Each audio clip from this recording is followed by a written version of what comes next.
Samantala sa mga sandaling ito ay meron tayong makakasama ang dating pinuno o chairman ng Philippine Sports Commission ng PSC, si Ginoong William Butch Ramirez. Mayang gabi, Sir Admar at MJ po inyong makakasama. Chairman, good evening. Almar, AJ, mayang gabi sa inyong tanan. Opo. Salamat sa imbitasyon. Opo. Salamat sa imbitasyon. Opo, Chairman, meron bang patakaran tayo no sa sports natin na merong panuntunan lalo na po sa mga training na gagawin na parang kagaya sa halimbawa meron na tayong anti-hazing law na hindi pwedeng magkaroon ng alam niyo na yung sa hazing po, pero dito sa mga ganito po, Chairman, meron po ba tayong malinaw na patakaran dito sa bansa sa pagsasagawa ng mga training ng mga atleta? Okay. Before I became a commissioner and a chairman sa Philippine Sports Commission, ang background ko po, I came from a public school. My grade school and my high school was, I was a product of French Canadian school where the founder of basketball, Naismith, was a Canadian, then to a Catholic seminary. As a basketball coach and athletic director of Ateneo de Davao one time, wala kaming recruitment kasi wala kaming scholarship. Unlike in UAAP, in CAA in Manila, where the recruitment up to the foreign students. So what we are doing in the school before, at the start of the school, we usually have a tryout. And that tryout, the standard of a tryout, first, they have to register and we have to assess, look at their academic requirements, yung physical, mental capability ng bata. At saka after that tryout, before we go to the formal training, yung tinatawag nating technical, tactical, and conditioning, we usually have a requirement.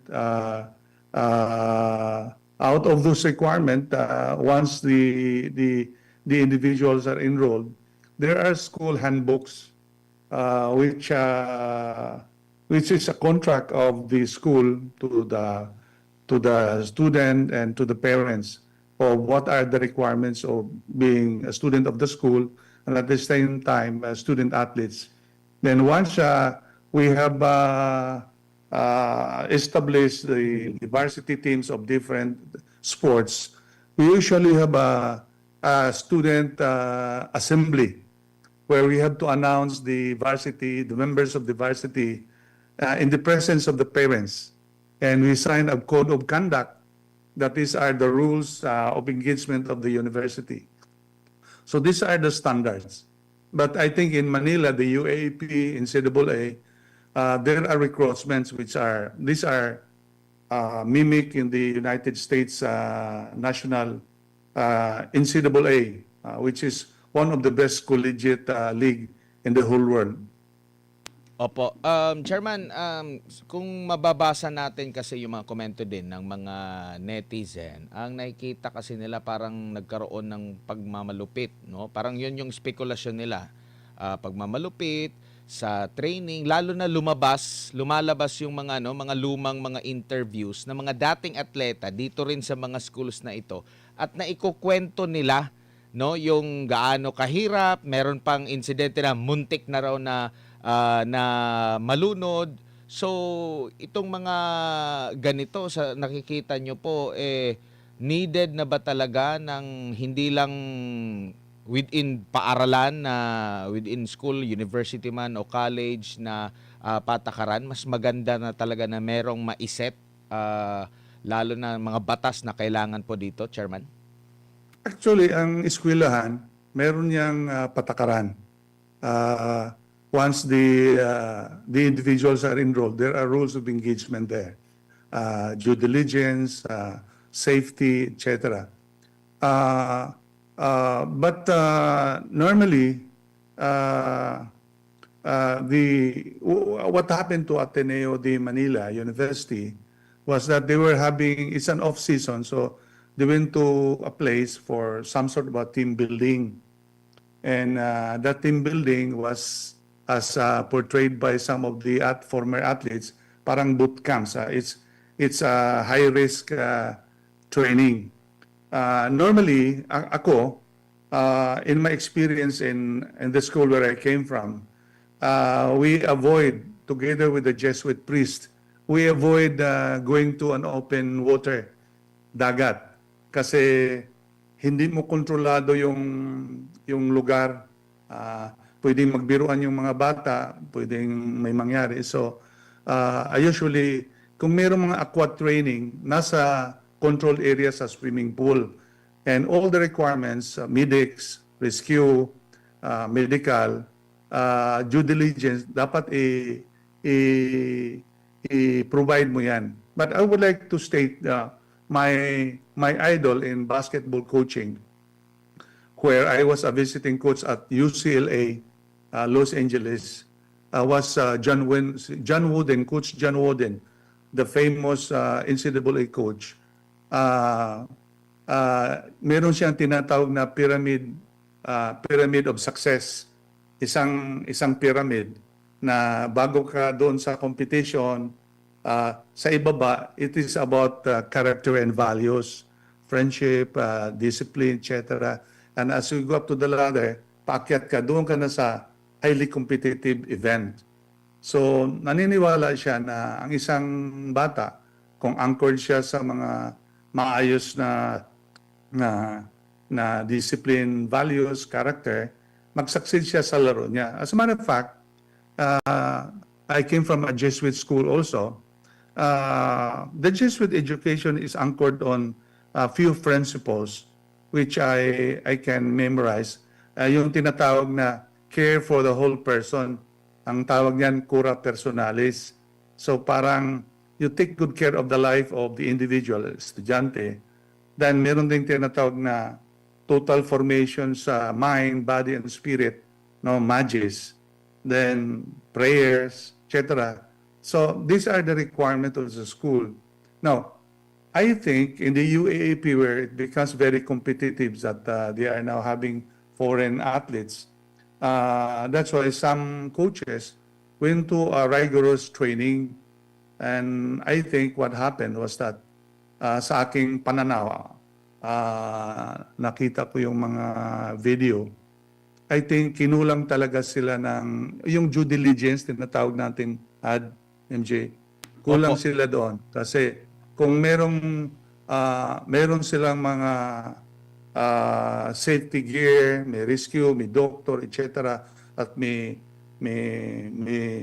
mayroong boat doon na nakaalalay sa lugar where they are on aqua training. That could be prevented, especially that itong Aurora Baler, malakas talaga ang alon yan. Makita mo naman sa video, mataas yung, at saka malamang yung mga bata, especially yung nadisgrasya, they were not prepared to handle the environment na mataas pala mataas yung alon doon, at saka yung current historically. May mga, according to Dinagat, because I went to Kasiguran, yung lugar na talaga, it's a typhoon belt, tsaka malakas talaga ang alon, maraming mga insidente doon. I think that could have been prevented. And I think it's basic for the coaching staff to prepare this one. Opo. So, kumbaga, matotal, Chairman, merong kapabayaang nangyari dahil matatandaan natin, nabanggit ko nga kanina, marami na ring mga nagbigay ng testimonya, lumalabas yung mga lumang mga interviews ng mga dating athletes. So, sabihin, dapat nakapag-adjust ka na kung meron ng nangyaring mga problema noon. Meron sila nababanggit, muntik na rang malunod, grabe daw yung ano nila. So, dapat may adjustment. Tapos, lumilitaw din ngayon dito po sa social media na meron palang mga karatula din doon. Talaga na hindi pwedeng kasi alam natin yung Aurora parang nagiging surfing din yan, destination. Malakas yung alon. May mga karatula din pala yung mga doon, mga government agency patungkol po sa pagiging dapat maingat sa paglalangoy, lalo na kung walang kumpanyo na magliligtas sa panahon po ng aksidente. So may nakikita talaga kayong kapabayaan dito, Sir William. From my heart, Yes, because narinig ko yung interview ni Bilangel na it's a deadly training for 1 week and the coach is deadly and he is not a friend. I think it's violative to a coach because the coach, being the father of the team, meron tayong tinatawag na core doctrine of being a father. You care. Number one is the care. While you're on training, while you try to condition your athletes, train them well, but the very core of that is not, wag mo siyang pabayaan because responsibilidad mo yan pag may mangyari sa bata mo. So you have to act like a father. And that's the responsibility of the university. Whether you're a small school or a big school, that's why the athletic department, which handle the varsity, is anchored on the Jesuit education, which I'm very, very familiar. And in the pyramid of success of John Wooden, which is a respected coach in the US NCAA, the coach is the father. You should not be the athlete, dapat hindi natatakot yung athlete sa iyo. Ang mga bata nagsusumbong sa problema sa grado, problema sa pamilya. Actually, alam mo yung problema ng bata eh. Kung may problema ang bata sa pera, problema ng mga magulang, you are the number one, you are the best friend. You are the counselor of an athlete. You should not be, hindi ka dapat katakutan. And I was shocked when Bilangel, a very good athlete who's now playing in Korea, sabi niya, the coach is not a friend during that deadly training. Wow. Wow. So, nawala yung values that was embedded in man for others of a university. So talagang panalo ang at stake doon, yung trophy sa UAAP. And I think it's something that the school has to evaluate and assess. Opo, Chairman, mayang gabi sir, si MJ po ito. Isa po Yes, sa sir. mga isinusulong ngayon ng pangkat o grupong binuo po ng Philippine Sports Commission. Yung kanila pong tinatawag na Sports Stakeholders Panel. Kasama po nila dito ang DepEd, ang CHED, ang SBP, UAAP at saka yung National Youth Commission. Yung pong pagpasa sa Coaching Act o yung House Bill 2631. Ano po ba ito? Yung pagtatag ng National Registry ng mga coach at pagpapatupad po ng mandatory licensing, certification, and professional development. Anong tingin mo doon, Chairman? Tama naman yun. Tama naman yun. Actually, meron ng batas, yung Act number 1067 by the tertiary CHED, no? Merong stakeholders, tama naman yung ginawa ng Philippine Sports Commission. But again, maraming problema haharapin tong Ateneo de Manila University, not only the coach, the athletic department, and the leadership. It's about leadership.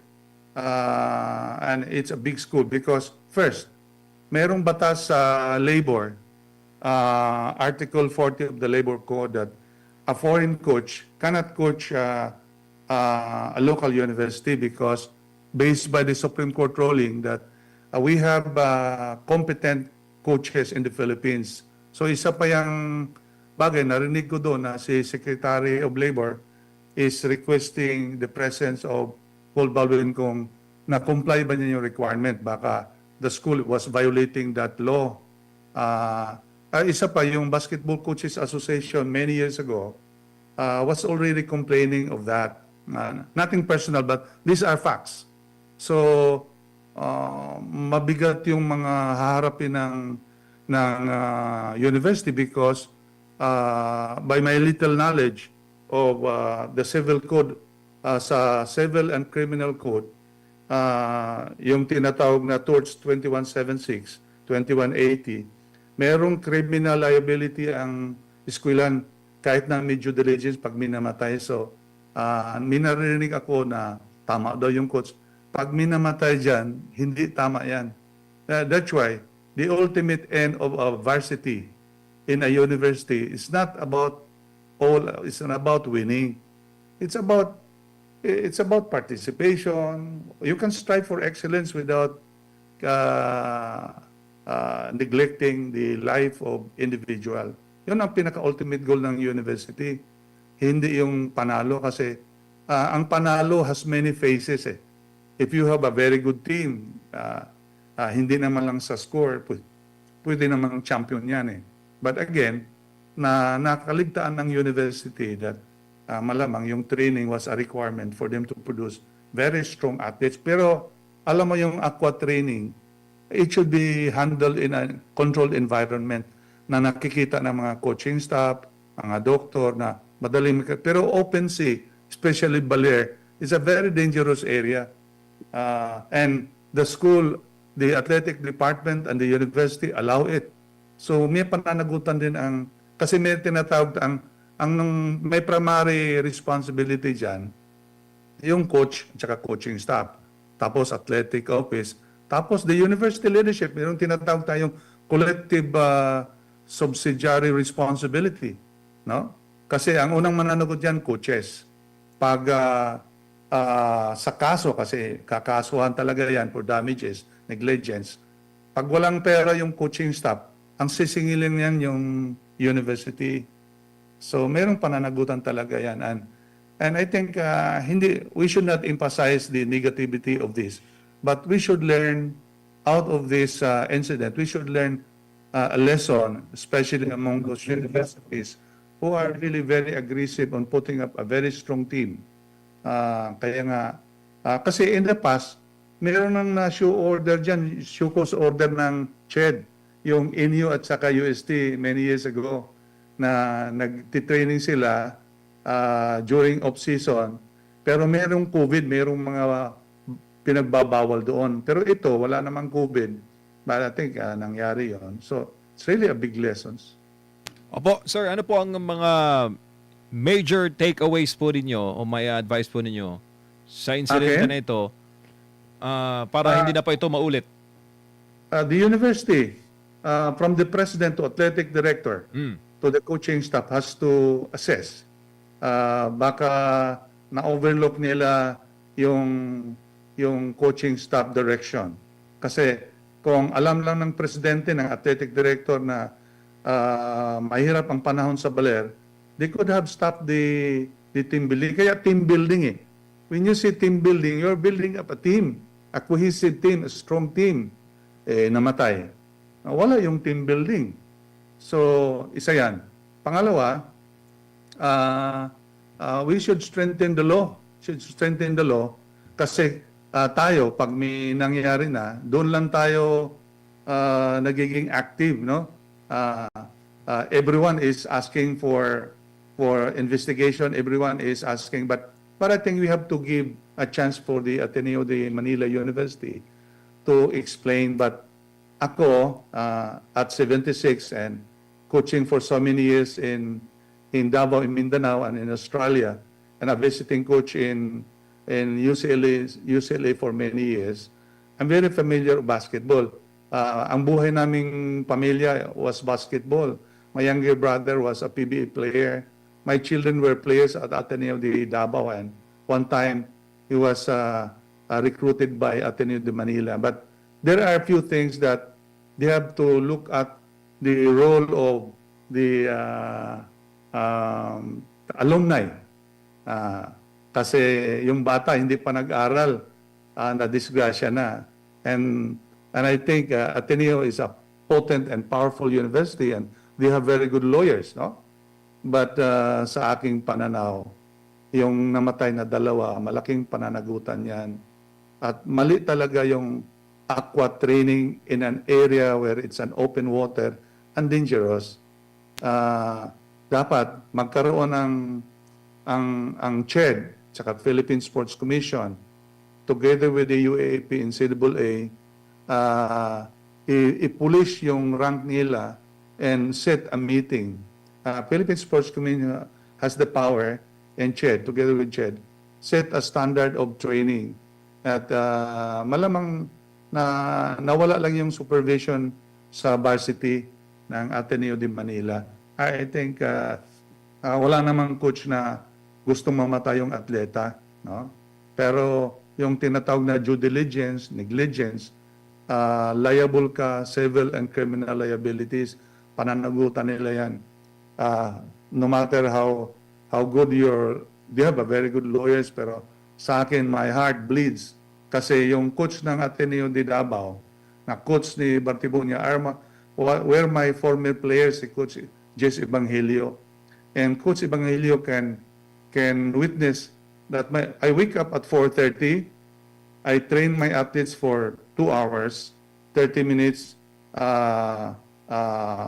kung anong kakulangan nila, whether it's dribbling or shooting or conditioning, they do that. Then I spend my 2 hours training at 7 o'clock. They have to have a quick wash, then they can go to the class. Kami, because we are not building up a very competitive team, wala kaming recruitment. Ganon ang pananaw namin, kaya nga we imbibe the principles of John Wooden, where character is the heart and soul of building up a team. It's not about the trophy. Bonus na lang yung trophy. And these are my principles when I was coaching. Opo, Chairman, sa tingin po ninyo sa insidente na ito, magkakaroon po ng stigma o mawawala ng gana o matatakot yung mga aspirants natin, mga talentadong kabataang basketballista na makipagsapalaran po dito sa Metro Manila, pumasok po sa mga malalaking eskwelahan? Well, it can happen that way, but I think itong nangyari ngayon, kasi it is a national problem. It's a lesson. Kailangan ayusin yan. And I'm not against of foreign athletes into the collegiate. I'm not also against of a Phil-Am or fair foreigner playing in our national team, kasi meron din ako apong nasa US naglalaro sa football, girls. So, but again, the rules must be very, very clear. Even among the national sports associations, kulang din yan ng supervision. The Philippine Sports Commission and the Philippine Olympic Committee has to really focus on that supervision, especially that the PSC is funding it. The same with the university. They should not allow the coach to manage his own way. He should conform to the values, to the handbook of the university. Okay? Kasi the Jesuit school, which I'm very familiar,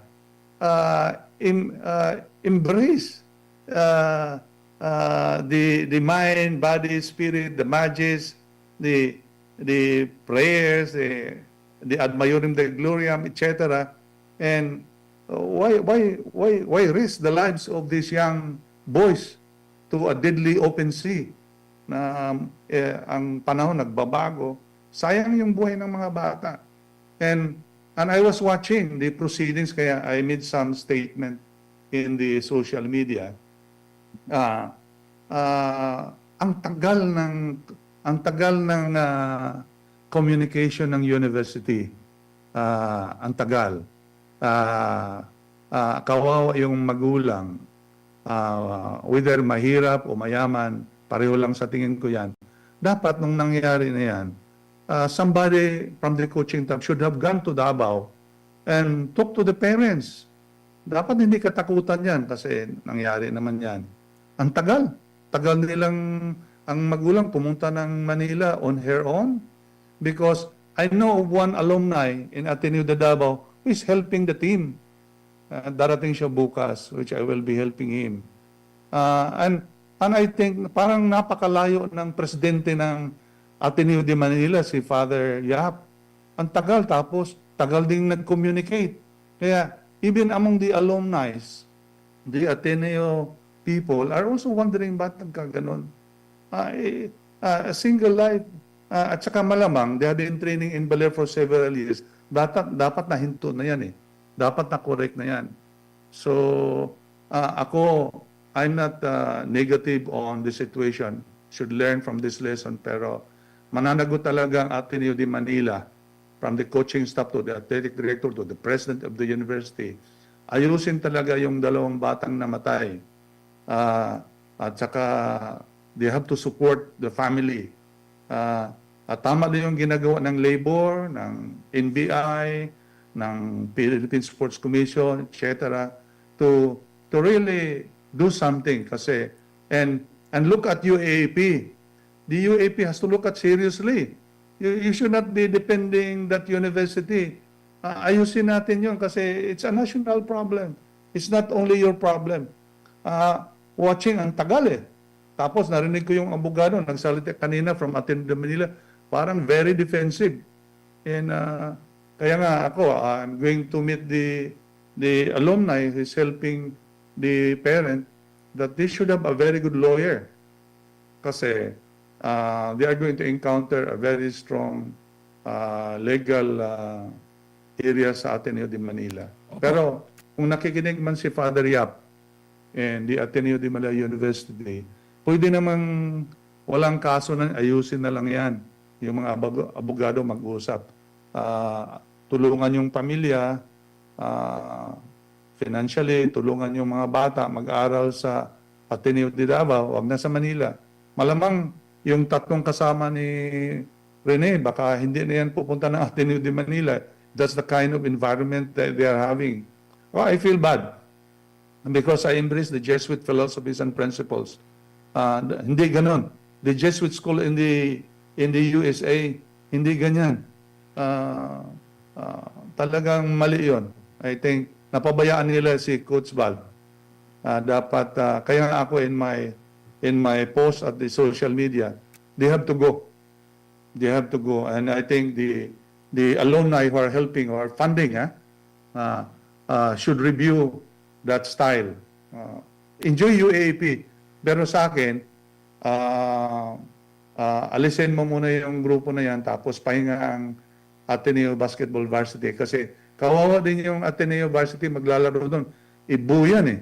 Kawawa yan. Ngayon makikita mo may mga negative na ang dating sa Ateneo Varsity. Kawawa yung mga bata dyan. Kawawa yung mga parents. The whole university will suffer if the Ateneo de Manila unit cannot handle it properly. Opo, Chairman, huli na lang on my part. Kailangan pa talaga na magpunta sa Metro Manila, mag-enroll sa mga malalaking schools. I mean, Chairman, matindi ngayon ang social media, no? Tingnan mo na lang yung tumutok sa palarong pambansa.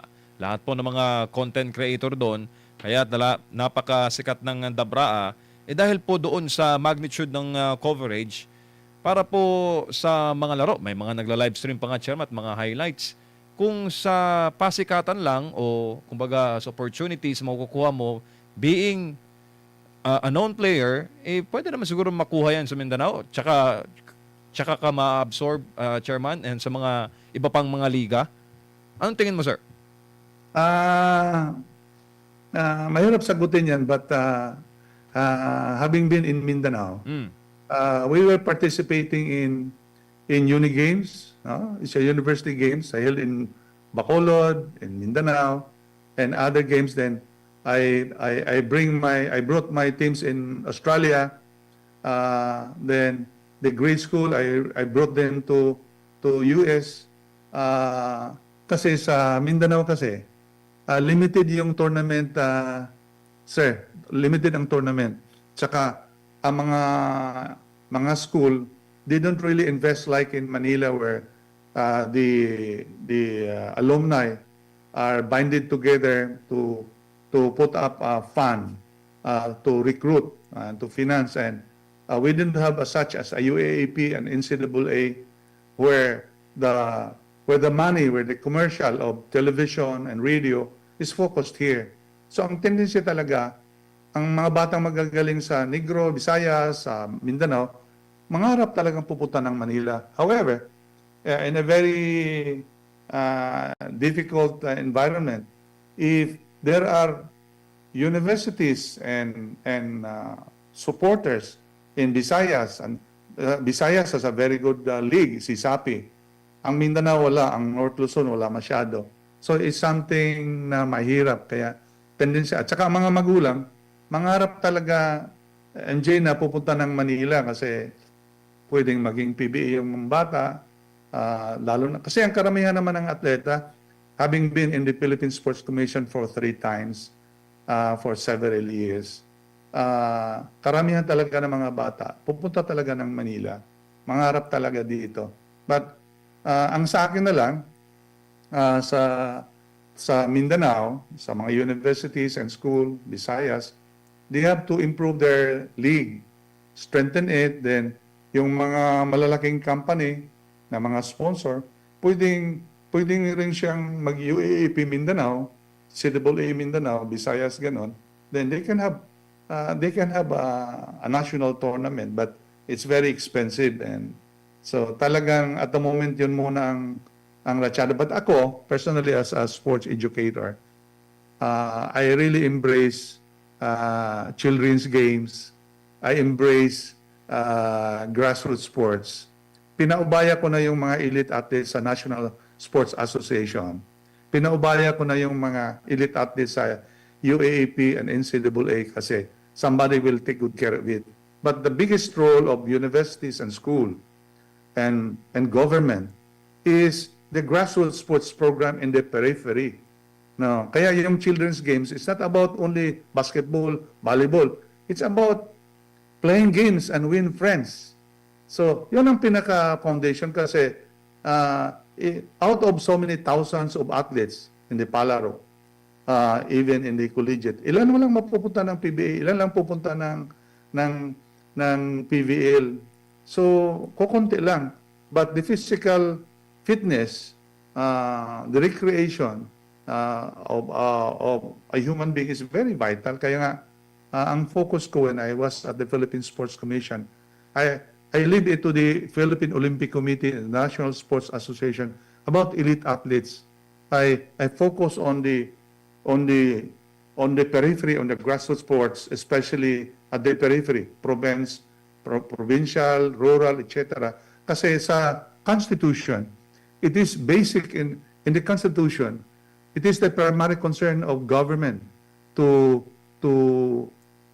educate and physically educate the children all over the country. Kasi kung healthy ang mga bata, if you have a healthy population, you have a healthy country. You have a progressive country.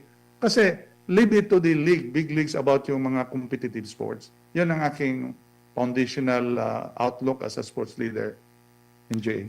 Chairman, daghang salamat sa imong oras sa